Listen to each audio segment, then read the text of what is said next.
Okay. We are going coffee with a critic. We're going live.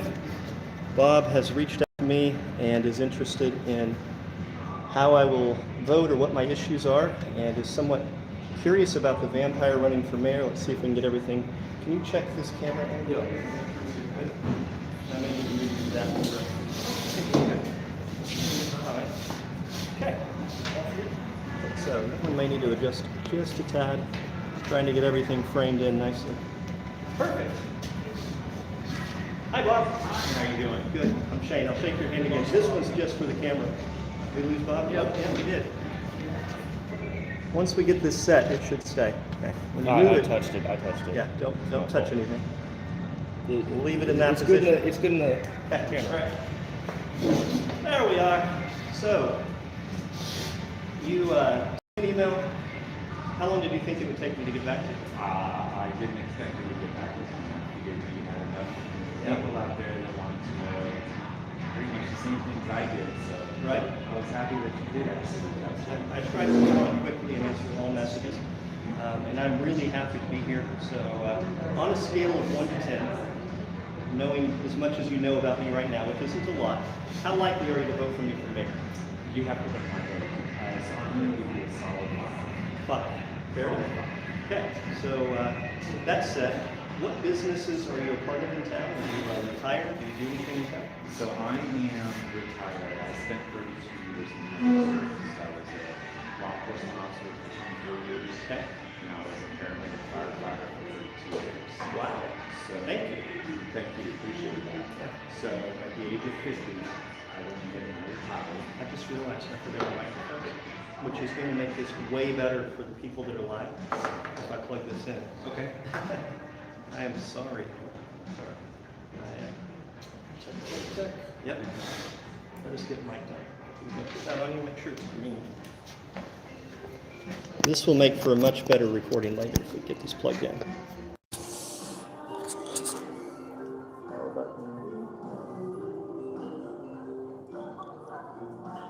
Sorry, technical difficulty. Oh, that's okay. There it goes. Your slide up green? Yep. Yes. Excellent. Lost your frame a bit. Yep. Just a little bit. Not with the top one. The top one is the joystick. I'm just going on. The joystick versus the phones. Make sense? There you go. Cool. Somebody give me. Now everyone will be able to hear us much better on the live. Okay, all right. So you were in law enforcement for 32 years, or public service for 32? I was in public service for 32 years, 24 as a police 24. officer and 32 as a paramedic and a firefighter. Thank you for your service, Stephanie. Absolutely. Thank you. So during that time, you served Fort Smith. You probably saw some things. Well, actually, I was in Kansas. Oh. I've been in Fort Smith for 5 years now. Okay. Found my wife down here in Fort Smith, found a home. My kids live down here with me. They're all older. I'm an empty nester. Okay. But one of the things that I have always looked at with all of my service is how is the public safety here in Fort Smith? And I admit I'm a pretty judgmental guy after all of my years of service. Which part of Kansas? Were you in a city or were you in what kind of community? I did both. I did most of my service in Augusta and then outside of Kansas City. Okay. So you've seen the larger, you've seen the smaller. Yes. How do you feel Fort Smith's current police situation and protective security situation is? You never see them. I don't see them reactive or proactive. I certainly don't see the proactivity. I am a huge believer in community policing. I think community policing is the way of law enforcement. The more you're seen, the more you're admired or trusted. You don't see law enforcement in this town. Which part of town are you in? I live in the old town, about a mile down the road. Okay, I like that part of town a lot. It's I very love nice. it. Yep. So, is it just around there that you don't see them, or do you not see them even when you're out and about? When I'm out and about, I don't see law enforcement anywhere. I'm not saying they're not doing their job, but how can you say they're doing a good job if you never see them? Have you experienced any crime? I have seen some crime here and there. I've seen some shoplifting, which I understand those are private businesses and you can't have Fort Smith PD out in every business you can. But one of the huge things I see is the traffic running red lights. And you never, ever, ever see Fort Smith PD doing anything. Do you think they're just not interested in enforcing that, or do you think they're overworked, or there aren't enough? What do you feel like is the problem? Well, if you look at the last headlines, the last couple of months, Fort Smith PD has definitely had some bad headlines. Yeah. And it makes me wonder, as a person that served in that role for a very long time, what is their hiring practice like? Are they actually hiring the right individuals? Because a hazing incident where you're pointing loaded weapons at other officers is I mean, that's not a good look, right? practice. So that said, as mayor of Fort Smith, the mayor has, I don't know if you understand our form of government. Do you know how our government works here? There's a mayor and then there's an administrator in the city council. Okay, so in the Fort Smith, the administrator takes the role that the mayor takes in most cities. So the administrator is the one that's in charge of kind of doing the hiring, the firing, the other things like that. So people don't answer to the mayor of Fort Smith. It's a part-time position, in fact. It's not even very well paid. It's a lot of time, but it's ceremonial, meaning there's really an administrator that's in charge. One of the most important things to my campaign is changing our government from an administrator to a mayoral form of government. That is one of my major focuses, because every 4 years we can hire a new mayor if we need to, if things are out of line. Right now we have appointed administrators, and we go on searches to try to find one, and we've been, over a year now without an administrator? That's not a way to run a city. It's having somebody appointed, if they're great and benevolent and everything is perfect, that's awesome. But when you get a bad one and you're stuck with them for years and years and years and they don't answer to the voters, that doesn't give them a lot of incentive. So as a voter myself, as a person who's lived in Fort Smith and done business in Fort Smith, I've had complaints I've brought to the city administrator and been completely ignored just in the last year. I have had a lot of encounters with law enforcement enforcing crime in my area because I'm close to downtown and I have Airbnb, so I've had them help with busting up parties. I've seen one of our female cops run a guy down and tackle him outside of one of my properties last year, and seen the others come together relatively quickly and help. But it's a difficult problem in that they're so busy having to do these chasing people downs and enforcement of those crimes, they get into things like red lights and stuff like that. I could see being a bit of a burden. But it also doesn't help that we had to spend $4.2 million on water slides that nobody wanted, and we literally cut budgets by 15% across the board last year. And cutting police budgets or freezing them or asking them to do more with less is that's not the way to handle it. That said, I do think over policing or over budgeting can be a problem as well. Just to be clear, I don't believe the answer is always let's just throw more money at it. Let's just hire more police. Like you talked about training and hiring practices. How do we get the right people into the jobs? How do we get those people doing things? I believe that we can take common sense approaches to some of these things, and I don't want to politician this. I'm not trying to say we'll come to a solution that's perfect. There are times when police have to face bad things and do physically damaging things to a person to get them to comply. That's the nature of force, and enforcement is part of that. And they need our support when that is necessary. But they also, like you said, optics, being seen. There's a cop. We're not going to do anything in this area because we just saw a police officer. Right. That makes a difference. I have a tenant that had their vehicle gone through yesterday or the day before and had things taken out. A police officer can't see every single unlocked car in town and stop those things from happening. But it's close to another place where we know somebody had a back window broken unrelated to one of our properties. So there's probably somebody dealing with those cars, and so having some extra patrols in that area. Do we have the budgeting? Do we have the resources necessary for that? I don't know. As a mayor, I don't really have the ability to make an impact on that. I really don't. But what I can do is I can work towards getting us out of the administrative position towards a mayoral form of government so that your elected official, the person that really represents you, can have a say in, wait a minute, we need to fix this. How will you do that? Changing the government from administrative to mayoral. So what we're going to be doing is putting together a petition. We need 2,619 signatures on this petition. That will give us a vote in November to change our type of government. That is the major focus of what my campaign is going to be about, probably starting next week or the week after, as soon as the lawyer's finished with all the write-up of the petition. But that hasn't been voted on since 1978 in Fort Smith. And we're running a small town style government in a large city now, and it just doesn't make any sense. Understood. Do you think that with the people that you have spoken to already, do you think that you have the backing to change Fort Smith's government the way you want absolutely. We have a huge number of people that are interested in this from businesses. So a lot of the business leaders and others would like to see our government efficiency, especially with the 4.2 million that just happened. I mean, that's just an example. That is literally administrative overreach. I was in the study meeting last week, or Tuesday, two days ago. And yeah, I was at the one last week as well. But the meeting 2 days ago, we literally discovered, I'm going to wait for this to pass. I don't want anything to interfere with the audio on this. We literally discovered in the study meeting that we didn't even have a contract with the company we agreed to spend $4.2 million with. Think about that. Type of deal. $4.2 million on a verbal agreement without even a contract. Hence cutting public safety. I won't even let somebody lease a house for me without a contract. That's absolutely absurd. And that was orchestrated by a city administrator that didn't really have to answer for anything. And he just goes off and does another administrator job somewhere else if people don't like him. And that's not how it needs to be. It needed to be a person that answers to the voters. Then we can have a say in what happens, because their future counts on doing things that make sense for our city. Does it mean they'll make everybody happy? No. Does it mean it's going to be sunshine and rainbows and fix all the problems of years in Fort Smith? No.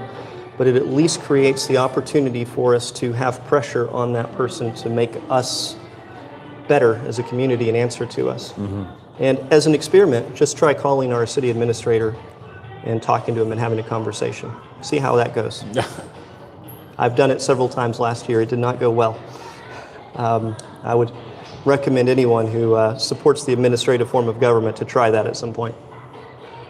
What, as mayor, are you looking for as far as economic development? So economic development is probably the biggest thing that I'm focused on. We have, what interferes with Fort Smith's growth compared to Northwest Arkansas and surrounding communities is largely regulatory.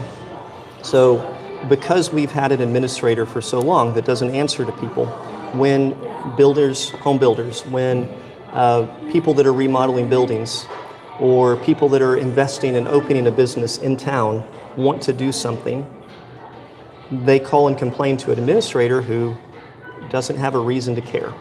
And this has been happening for 30 years, at least as long as I've been in business in Fort Smith.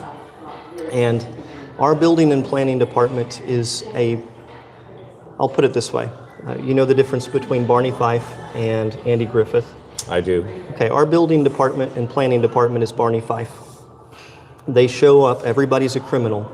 Their job is to mess up as much as they can and stop things from happening, and whatever you're doing is wrong, you need to stop it. That is the attitude of our building and planning department when it comes to business.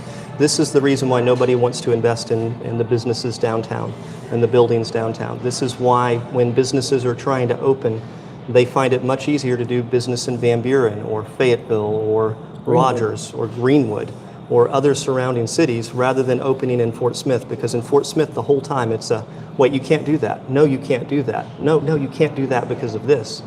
And it stops there. As a person who's tried to open businesses, no, you can't do that because of this. There's never let me see how I can help you do this. Mm-hmm. There's never, the law says this, but it's really trying to accomplish this thing. Let's see if there's another way to get past it. There's never that logical conversation. And it's systemic. Our entire building and planning department needs to be fired or eliminated, and we need to start over with new people. Those people have been in those positions for so long that I don't think it can be corrected. We have a couple of new folks that are probably okay, but I truly believe that it's to the point that we need to I don't think re-education will be easy. I think it needs to almost be an entirely new department put in place that's helpful to business. Do you feel that that's your intention if you were to become mayor? That is, well, I can't do it as mayor. If you were to change our government, I still wouldn't be able to do it. The government change wouldn't happen until the next mayoral election, which would be 4 years. So no, I can't do it even then. But I can push through with leadership and with a couple of city directors that will probably be running with me on this campaign as we go. We can try to push for that change to occur. But it could very well still be 4 years down the road before we see the economic development unleashed for Fort Smith, and I'm aware of that. Now, I have a plan to kind of deal with that I will announce later, but more publicly, to try to speed that process along, but it still is going to take us some time to get to that point.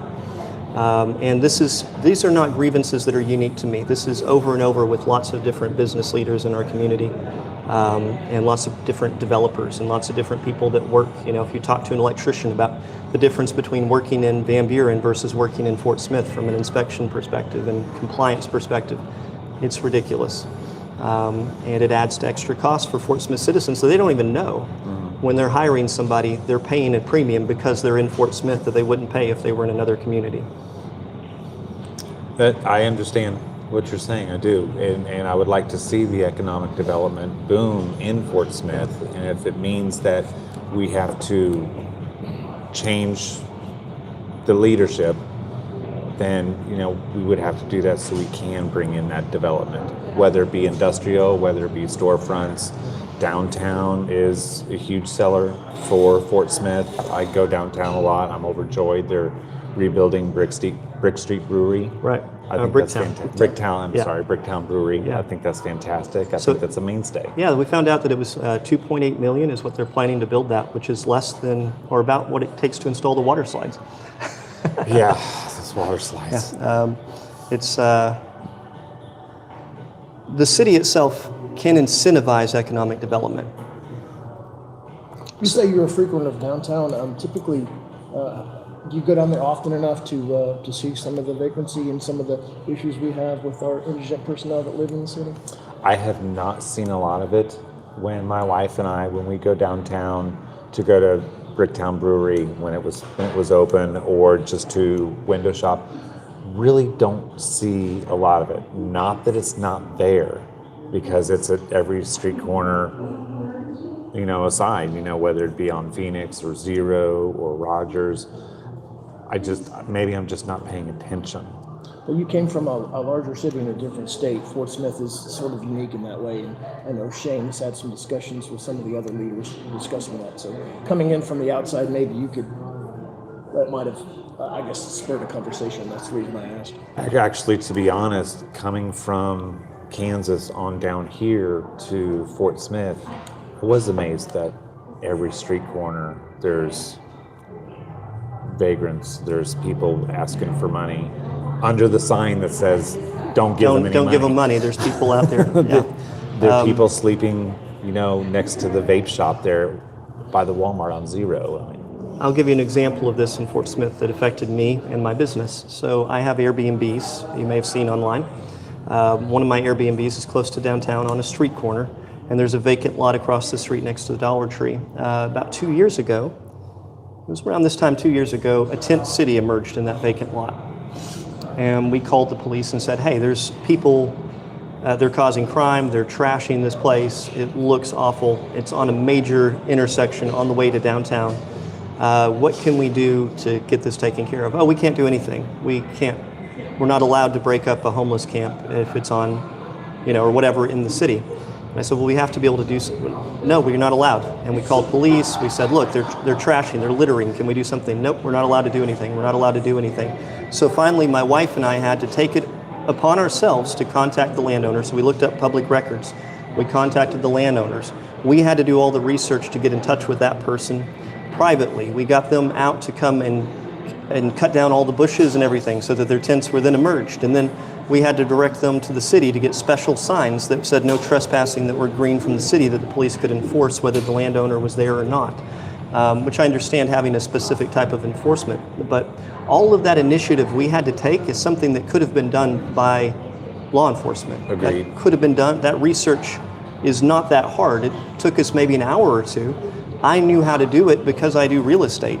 But for everybody else in town that doesn't know how to do that, they wouldn't begin to even know how to go about stopping that from happening. You checked public records, Yeah. which was input by the city. Right.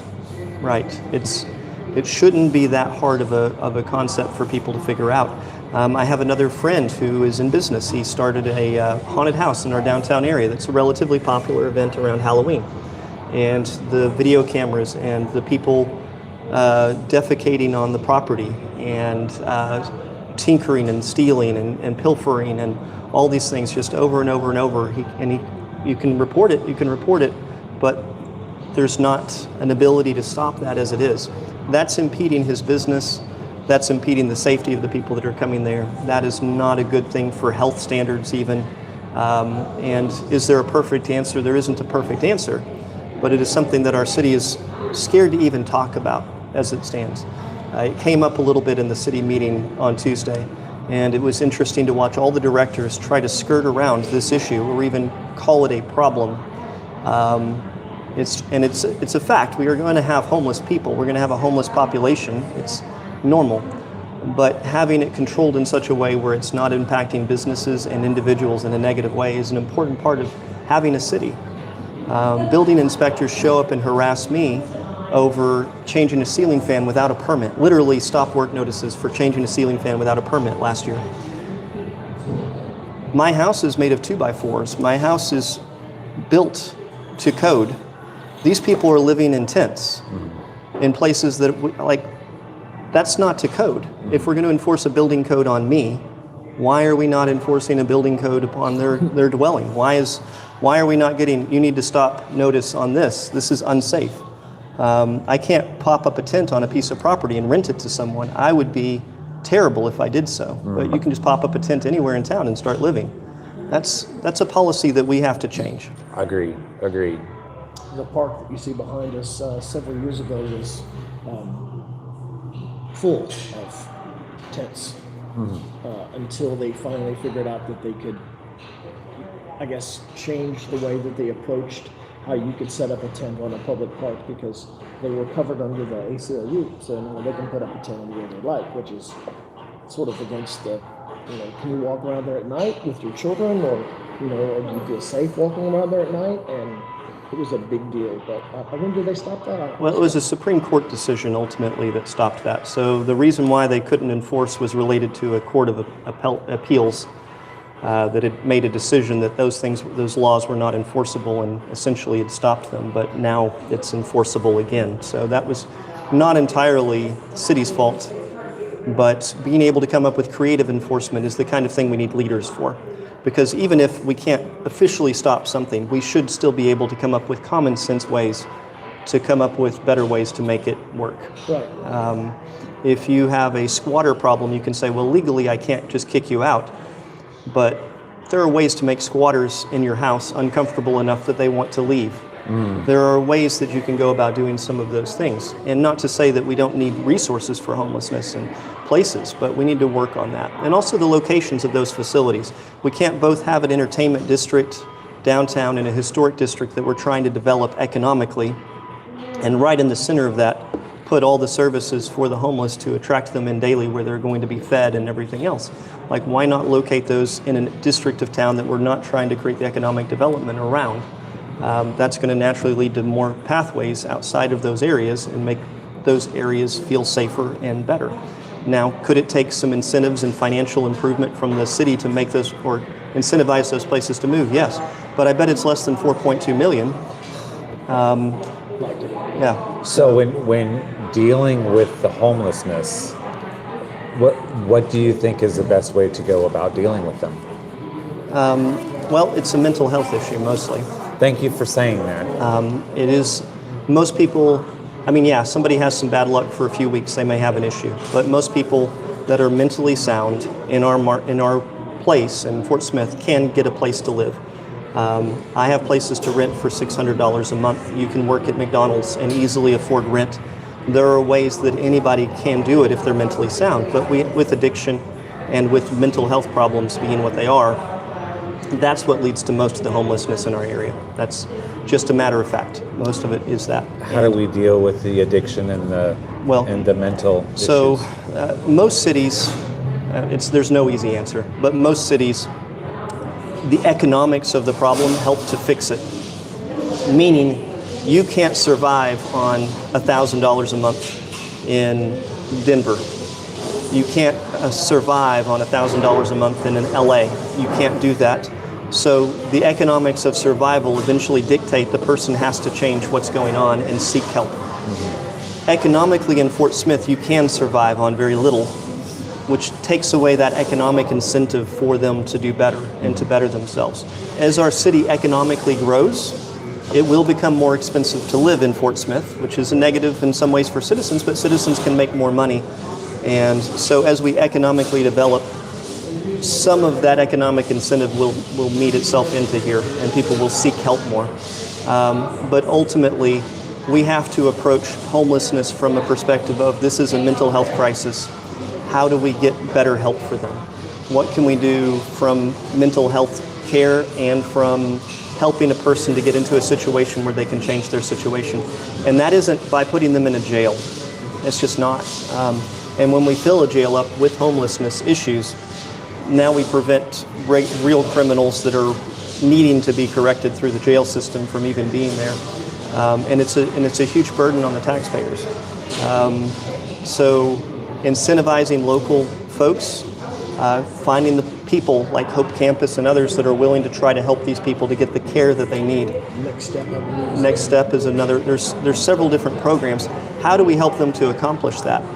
How do we come up with more fitting halfway house situations and setups where people can, I'm renting a room from this location. You know, I rent houses, but I rent entire houses. But there are landlords that specialize in just room by room rentals that are very low cost to help get a person into a room and into a place where they can take a shower. And then how do we proceed to get them into an employed situation? I take a chance on tenants a lot. I have 2 tenants, some of my best tenants ever I've had 4 years ago. I rented to 2 guys right out of rehab. They were in their 40s. They both had felony backgrounds and everything related to use. And I was the first person that rented to them out of rehab. And they were amazing. I got to give their deposit back. They communicated everything. That makes me happy. The landlords of this area are willing to give people a chance. At least a lot of them are. But we need to try to figure out how do we get those landlords into positions where they can help these folks, at least for a little while, to incentivize that without enabling. If we make life too easy for them, then there's not an economic incentive to stay off the substances. So it's a complex problem. It's not easy, but it isn't going to be fixed by just arresting. It's not going to be fixed by just telling them, hey, quit doing this that you're doing. That doesn't fix a mental health problem. You know, quit. You tell a person that's having a delusion, well, quit seeing this stuff. It doesn't fix it. You know, like you can't fix it that way. It has to be addressed. So then, with what you're saying, does Fort Smith and the surrounding areas, are they capable of being able to take care of so many people that may have mental crises or substance addiction? Are we able to take care of that many people, or do we need to expand? So I'm going to share some very personal things. My son had a mental health and addiction issue when he was 18 and had to be locked up in one of our mental facilities as a result. And it was bad. It was very, very bad for weeks. And we managed to correct for a little while and then relapse and then correct. And he's been doing well for a long time. So we were able to get him the help that he needed. And he got the help locally that helped him to get started. We were very supportive through this. And we put a lot of time into him as his family. I don't know if we weren't there, if the facilities would have been sufficient. Not that the people don't care, but it takes more than just, okay, now you're stable, see you later, get out, which is how the current structure is. A lot of people will get normalized and they're okay. And then, all right, go on, go survive. We don't have a lot of in-between on that. And that part of the puzzle missing, I think, is a big part of where we're having an issue. The other thing is just having capacity to be able to hold enough people long enough. Some people need more than 2 or 3 weeks to get better. Some people need to be treated for a long term, and we don't necessarily have enough facilities to handle that either. How do we change that? Well, that has to do through state funding or local investment into private, but those things are going to have a significant amount of donation and such. I don't know that the city can answer that, although $4.2 million could have probably built a facility of some sort that might have been able to address that. Every single time they keep coming back to the water slide. It's definitely a sore spot.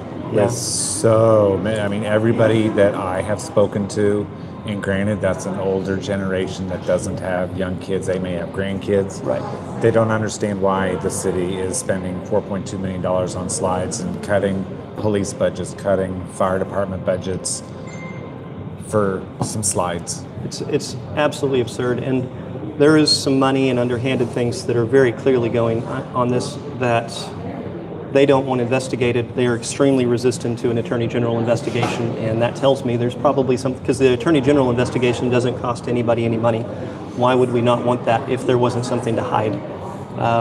So somebody wants something hidden there. I don't know what it is, but it seems like if everything was clear and everything's fine, well, why not have them come in and investigate? I did nothing wrong, but that's not the attitude right now. So that makes me suspicious, at least.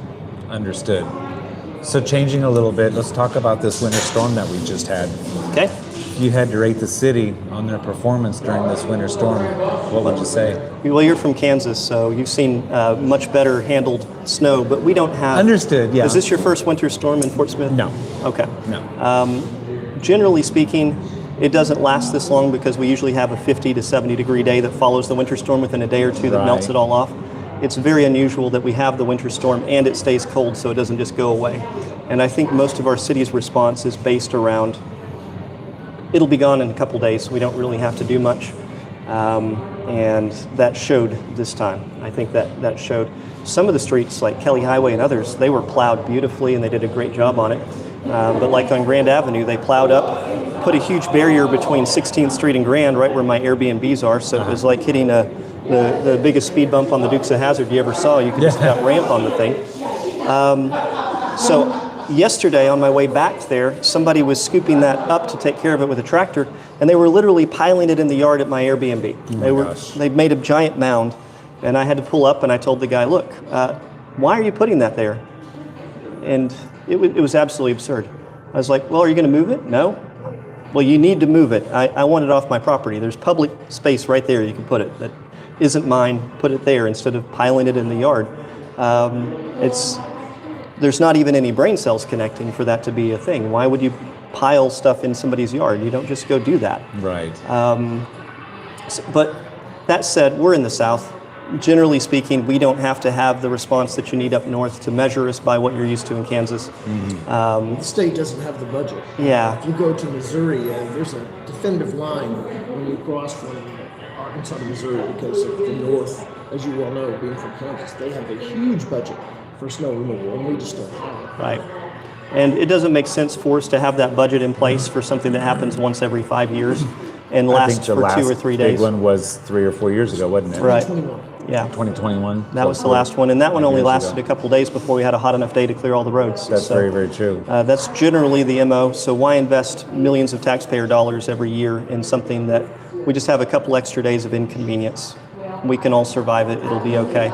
And the last time I can remember snow lasting this long was probably 1987 or 88, 89, somewhere around there. We had a snowstorm that got us close to 12 inches of snow. School was canceled for a week. I was a kid. I remember sledding all week, and it was amazing. And it was a huge amount of snow, and it stayed cold long enough for that to stay on the roads. It's just not that common of an issue. It's definitely a paradox. It's like the 100-year flood. It just does not happen very often. Right. They said it was worse than 20 years, at least 20 years. I believe that. As far as the length of time it was cold and the amount of precipitation we did have, we've had larger snows that change, it goes away quickly. But this sub-Arctic that we had kept it cold for a long time, and then it refreezes at night, which is unfortunate. Right. And then the people that don't know how to drive on it, that comes sort of compounds the issue. Right. That is another. They don't big grow one. up with it. They don't understand how to do it, so it sort of scares people. And then that fear sort of puts people in a crippling situation, which I completely understand. And I made some videos that were kind of comedic this past week about the snow and the winter I weather. saw them. Okay. And that's intended to help people that are not from here to understand our mentality. That's the reason why I do those videos. Because that really is the way people act around here to some degree with the winter weather. Is, very true. oh my gosh, this is a blizzard. Look at this. This is, we're not safe. And that's almost the attitude that we have. But it's okay. We can handle it for a little while and it goes away. I think devoting a lot of city resources and stuff to being able to have an incredible fast response to that doesn't make sense. But I do think training the response we have not to make the ramps at the end, like Plow locations. right. I think some of that could have been done better, but I'm not the biggest critic of that. I tell people all the time, the most unhappy people make perfect their goal. And they're always failing at that goal. All of us aren't perfect. You're not perfect. We'll never be perfect as a city. We'll never have a perfect response. We'll never be prepared for every single thing that happens. But improvement. How do we take what we did this time and make it better so that next time it's better? When I take a house that's in really bad shape, I don't think, how do I make the house perfect? I think, how do I make it better? And I continue to make it better over time. It becomes great. Our city, we can have a better response than we did. We can learn from that and not make those mistakes next time. But 5 years from now, how many of the people that did the plowing will still be the same people in 5 years? How much of a turnover do we have? How much of that training will last? People forget. I don't know. I don't know that there's a way to have a truly better response. I'd like to believe that there can be, Right. but I don't know if practically there's a way for an area that sees this so rarely to have a great response. If it was an annual thing, then I can kind of understand Exactly. that. Absolutely. Exactly. So if we could get a little personal Go ahead. on this one. So you're big on TikTok, which is great, which is, like I had told you earlier, it's how I found you. My wife showed me some of your TikToks. My kids know about you. And you're a self-proclaimed vampire, which is fantastic. That's great. Which is good for a younger generation. Right? So I'm Gen X. Right? And I don't know how old you are, Shane. I no clue. You're Gen X as well. That's fantastic. How do you get that older vote that may not be taking you seriously? Okay. So, first off, if you look at popular TV shows, if you look at popular movies, you don't see a reality TV show around a guy that goes to work in a factory wearing his blue collar thing. Very true. You Boring. don't see The Apprentice running if you have just an ordinary guy that very politely fires a person at the end of the show. We literally elected a president that's been in a ring with a steel chair hitting people before, and largely our area voted for that person. Arnold Schwarzenegger's been governor of California. Jesse the Body Ventura was governor of, what was it, Wisconsin, Minnesota? No, in Minnesota. Minnesota, I that's it. All right, think. so West I mean, Virginia. Both in the same both of them were in Predator. Yeah. Two people from the movie Predator have been elected to gubernatorial positions. The bottom line is people don't mind interesting as long as they can show competence and understanding. And Agreed. interesting gives us the opportunity to have conversations that other people wouldn't be able to have. Most people would tune me out very quickly if I looked like every single other person. No one would know who I am. The differences create an opportunity to change things that we wouldn't have otherwise. You and I probably wouldn't have had this conversation today if I didn't look like a vampire.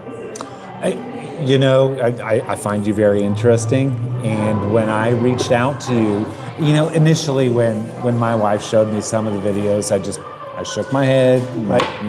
Whatever, let everybody be who they want to be, and then I saw that you were planning a run for mayor, and I thought, I don't care how this man identifies. I really don't. Man, woman, Right. they, them, I beg your pardon. That's But what are you going to do for the city? Right. That's what I care about. right. So you just expressed Gen X. This is the thing, is you just brought up Gen X. Gen X is now the biggest group of voters. And the biggest thing about Gen X is we don't give an F about anything. Like, that Correct. was our generation. That's what I don't care. Whatever, go have some fun. Yeah, You're like, right. You're right. we got into fights on the playground. I came home with bloody nose were and friends the next day. and Yeah. then you gave each other high fives. Like, that was a hell of a punch. Absolutely. Like, that's how we grew up. That was our generation. I don't care who's kissing who. I don't care if they're this or that. Nobody cares, and that's literally our generation, and we're ignored because we don't care. Like, that's the you're thing. absolutely But right. we We're are now the forgotten. biggest voting bloc, and millennials, they're the next biggest voting bloc. I mean, we're taking over these things, and it's time that we rise up. And the things that mattered to the boomer generation are not as significant as they were before. Not to say that I don't care about those folks or not, and most of them have been very supportive of me.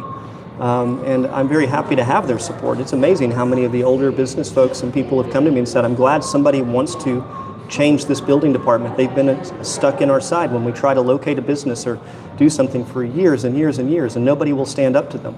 So, I'm getting the support of the older folks. They understand the issue.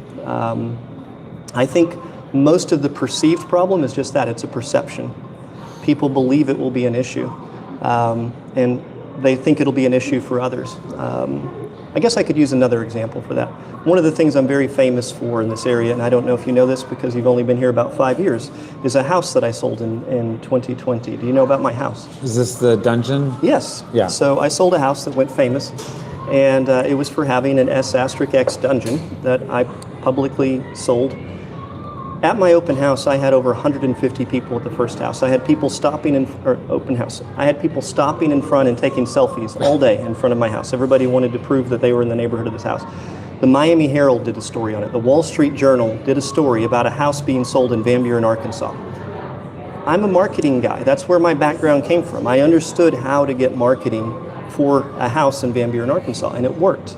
It worked great. But one of the conversations that happened over and over again would be a guy would call me up, and it'd be an older dude, and he'd say, or a lady sometimes, and say, hey Shane, I'd like to come see your dungeon house kind of on the down low. Come on over, you can hang out. And we'd go down and we'd chit chat, and they'd say, and these would be your local preachers, these would be your local bankers, these would be all these different local types, school teachers. Man, I love this and I wish I could have it. And I'd say, well, why not? Everybody comes down here and tells me the same thing. They wish they could have this. They're just afraid of the perception. I promise you, everybody wishes they were willing to be what they are and who they are. And not everybody, But a a significant percentage, a very significant percentage, wishes that they would be that way and be that open about whatever it is that interests them. So I believe it's the more worrying for others. Well, how will other people feel? That's even how you worded it. Will other people support because Right. of this? It's always the fear of the other people supporting that's the fear. It's never really the person themselves. Well, the talk certainly helps. You are just as much of a person as I am. I don't see you in a different light, and it has helped me being able to sit down and have a cup of coffee with you. Cool. So, your official run for mayor starts in July? May to July, Okay. around that time. So we'll have a petition we have to get 50 signatures on. It's pretty easy to do. And then we file it. I believe it's filed in June, but it officially finishes the filing, I think, the first week of July. I may be slightly off on those timings, but it's What is your plan from July to November to get every vote to make you mayor? so continuing to publish the truth of what's happening in Fort Smith. I've been going to our city council meetings. I've been live broadcasting during each one. I've been calling people out. I made videos about our water slide fiasco, our artwork. I will continue to call out the things that I see and inform people. And ultimately, this is what I want. I want a transparent everything. If I'm mayor, I will be live while we're having conversations. I'll be live while we're having meetings. There's not going to be secrecy in the mayor's office. You're not going to be wondering about backroom deals. I will just publish emails online. Like if it's sent to the mayor's email, everybody can go read my emails. There will be nothing secret at all. It could all be FOIA'd anyway, but why not just make it to where everybody can just go through whatever without having to take the extra steps? We don't need to top secret plan an invasion of Roland. We don't need top secrecy in our government. There's no, plans that if we let anybody get out on, it'll be ruined. That's not the way local government works. Why all the secrecy? Why all the hidden doors? Why not wanting an attorney general investigation? Why should all that matter? So I will be the most transparent person through the campaign, my campaign meetings, my fundraising, everything will be done as publicly as it is humanly possible to do. And in this day and age, we can do everything very publicly.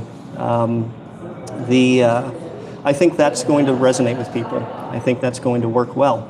The other thing that I think is going to matter a whole lot is this change of governance. I believe we can educate the voters enough to understand we cannot be an administrative form of government anymore. We have to change. And I'm the candidate that wants to bring that change. And I think that's going to resonate with folks. So we'll be pushing the petition during that time. If I lose the mayoral race by being as transparent as possible, then I hope the person that wins, because of my transparency, will clearly be more qualified and more capable. But I still want that petition to go through. That's the more important aspect of this. My mayoral win isn't as important to me as that. Will this be a one and done for you? I don't have a long-term political career planned. So, that's, in fact, I think there are people that would be better at an administrative mayoral position than I am. Mm-hmm. Now, big ideas, changing things, that's the kind of thing that I do well. Challenging what's existing that needs to be changed, I am really good at that. But I think a long-term administratively, I think there are people that would be more qualified to run things once they're fixed in a better way. Different people have different roles and different skill sets. I shake things up and change things. I think there are other people more suited to long-term running of things. Well, there's no more such thing as status quo anyway. Right. 20 years ago is nothing like it is today. Yeah, well, that's going to be true for any 20-year period of time in history. 5 years ago, it's not even the same. Right. Yeah, very, very true. Any other questions? No, Fire away. He really will. Yeah. Will answer anything you want to talk about. That's why you're here. It's been a great talk so far. I 1 to 10, how likely are you to vote for me as a mayor now? You started at a 5. Have we changed that? We were at 5. I would definitely move you up to 7, 8. Not bad. I've enjoyed my talk. Nice. I really want to research the other candidates as well. But the one guarantee that I do have to you and to the other candidates is, yes, I will be voting. Yes, I am paying attention. Right. To me, it's not just Republican, Democrat, Independent, what have you.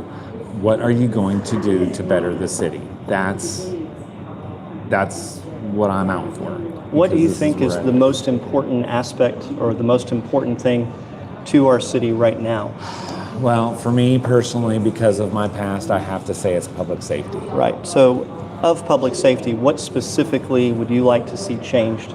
You talked about hiring practices, some of the visibility, but how do you think a candidate could address that in a meaningful way? I think that if we look at public safety, I have to lean towards the police department and having more visibility, having more officers out there. Yeah, I brought up an example of cars running stoplights. You put a police officer in a patrol car for a day, a couple hours, what have you. No cars are going to be running any stoplights. And if they are, they're going to get stopped and they're going to get a ticket, and that changes their behavior. The more you're seen, the more you're seen as proactivity. Right. You run a stop sign or a stoplight, that's reactivity. Now you've just forced that officer to stop you, give you a citation. Now you have to pay some money. Don't do it again. So I think that proactivity is what is most important in a law enforcement agency. So I'm going to give you an example in public safety that I've seen fumbled in our city. Grand Avenue is probably the most dangerous road to cross in Fort Smith as far as the number of people getting hit by literal cars while they're walking on foot. If you've been here a while, you've heard about the leg found in Grand Avenue and some of the things that happened. That was just a block down from my house. So Grand Avenue has lots of foot traffic and lots of people crossing at 2 a.m. and it has a lot of intoxicated drivers coming back from the bars to go to the Dry County and Crawford County, and they'll come down Grand Avenue, hit the interstate to go home. So we have a lot of late night intoxicated drivers. So to address this, the city decided they were going to put in these crosswalks. Have you seen the new crosswalks on Grand Avenue? So you push a button and yellow lights blink and there's a crosswalk. And if you just watch people, they will push the button, the yellow lights will blink, and they will just walk out thinking front they're of a moving safe car. because they think, okay, the lights are blinking, I'm good, I can cross. Why they did not make those lights red is just mind-blowing. Yellow lights don't mean anything. You see yellow flashing lights next to school zones and it just means slow down or whatever, but it doesn't mean stop. I have seen people get hit in those, and I've seen people push the button and walk out, and I know if somebody hasn't lost their life yet, it is happening this year or next year at some point from somebody pushing that and walking out. And then the other thing that's foolish about them is you walk halfway and then you have to push another button for the next side to go through. Why doesn't it stop both sides when it's pushed? It would be much safer. It's easier for the people to understand. It's just ridiculous. It costs more to put in the blinkers in the middle. Why? It's a design that literally a regular crosswalk would be better, because then the person would be careful while they're using it and know the cars may not stop. But it gives them a false sense of security thinking that they can just step out. And I've already seen people hit in those interchanges. It's just a matter of time till somebody truly loses their life as a result of just a bold color and an extra step in the middle. Those two things. If we care about public safety, I don't mind spending money on something like that, but we need to spend it in a smart way. Spend it wisely. Yes. I agree. And I understand, because they made it very public when they were doing that. They wanted the perception of doing something about the problem. They didn't care what that solution was, as long as they perceived to be trying to handle it. And I think that our city has a history of caring more about people perceiving them doing something about the issue than actually doing about it. And I would rather have a city that does something about it and doesn't care about the perception. Kind of like having the signs that show your speed, Right. but there's nobody around to check your speed, just a sign that says how fast you're going. Yeah. It's another thing. I think we need more officers. $4.2 million for slides, and we cut 8 officer positions. I broke that down in a video. We could have Batman for $4.2 million. We could buy the Batmobile. This guy could be Batman for 10 years, and he would make our streets Well, you safer. look great in a black suit. I'll give you that. Yes. Any more questions or anything else that have come to mind? You know, and I know you've seen this, there is a vacant building at Old Greenwood Road and Zero Street, the old train building, I believe, isn't it? It's Oh, the huge, yeah. What are we going to do about that? Well, vacant buildings in Fort Smith are terrifying. I'll tell you a story. I'm not going to say who said this, but he's a local business leader in Fort Smith for years, at least he was at the time. When I first started real estate investing, it was just over 7 years ago. And I knew he had a lot of rentals. So I called this guy up and said, hey, could you give me some tips or some advice? And he came over to kind of talk to me and mentor me before I got into it a little bit. And he said, one of the very first things he said was, Shane, do not buy commercial real estate in Fort Smith, Arkansas. That's scary. He said, buy residential, you'll be okay. Keep the city out of all your business. Do not let them in on anything you do. As soon as the city inspectors show up, you're effed. And that's been my experience so far, is every time the city inspectors show up, it's a horrible fiasco of just wasted time, wasted effort. The city doesn't make any money off of it. The houses don't get any safer. If anything, they encourage slumlord behavior, because landlords will take the choice of, I'll just let the floor that's rotten stay there rather than getting a building permit and having an inspector in. I'd rather deal with the rotten floor than the city. But there's so much money lost. The 2 times I've had a commercial real estate venture in the last 5 years collectively have cost me over $400,000. Because of the city. Because of the city, exclusively. That's the only thing that has, so both times I did not take that advice, have cost me over $400,000. That would be 4 rent-ready houses helping the homeless population in Fort Smith. That'd be more homes for families. That's directly impacting that. It directly impacts my income that I would have today, because I'd be making rent off of those. So the rest of my life is negatively impacted by me buying commercial properties in Fort Smith. And that's the kind of advice real estate investors in Fort Smith give to other people. And the reason is our downtown. It's systemic and it has to change. Well, I certainly wish you luck. I really do. Thank you. Thank you very much. So we're going to kill the live now. I mean, unalive the live. Unalive the live. All right. I hope you guys could hear. If you couldn't, I'm going to publish this later. Okay. Let's see.